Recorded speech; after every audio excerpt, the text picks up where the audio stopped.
Tonight, Safari. buriya ngo isi yaremwa amateka yose yabaho ubwa mbere habaye inkuru isi yose iyikurikiye live kandi online. Ibaze ko amateleviziyo yose mpuzamahanga, amateleviziyo 607 yose arakurikiye iyo nkuru. Ni inkuru yande sasa, tega amatwi urebe witonze. Breaking news tonight, Safari. Safari. Yeah, the Safari. Safari on Safari and iyo ni inkuru ya Safari yavuzwe ku isi hose, isi irahira abantu bose bakurikiye live nta numwe usinzira. Safari. Safari.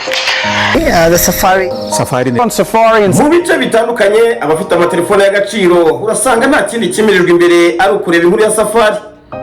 Ni nabyo ibitangazamakuru mpuzamahanga bishingiraho bivuga ko iyi nkuru ya Safari ariyo nkuru izaba iy'umwaka. Iyi ni BTN TV, Ndindahiro Valence. Genda papura hatwitse umuhitizi.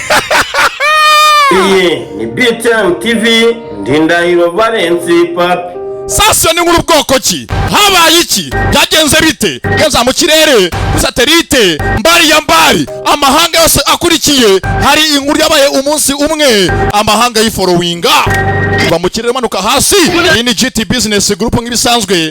Akana kandi gateguro ni indi content, undi muzigo. Nago ateze kuzima. Arakarufendeke Fred. Arakarufe. Aya ni amateka akomeje kwiyandika. Wari umunsi umwe Bwana Safari baramutabaza ngo hahiye naze ahatwike ashimangira amateka byinshi mutamenye cy'uyu munsi ugiye kumenya. Araka Safari a film by Fedru Fendek ni umuzigo wa rufe utariho kuburana. Araka Rufe on the way coming. Amani timba hasi.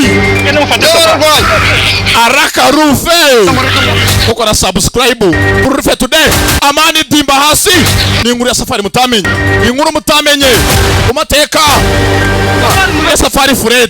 Safari Freddy Teruramani adimba hasi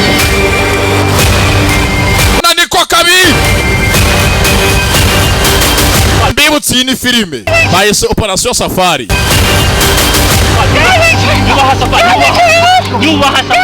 Na amajwi mwumva mora aranyishe we niko kabi. Basi sorry kano karaje mukore subscribe vuba ubundi tubihere show. Safari nyubaha Safari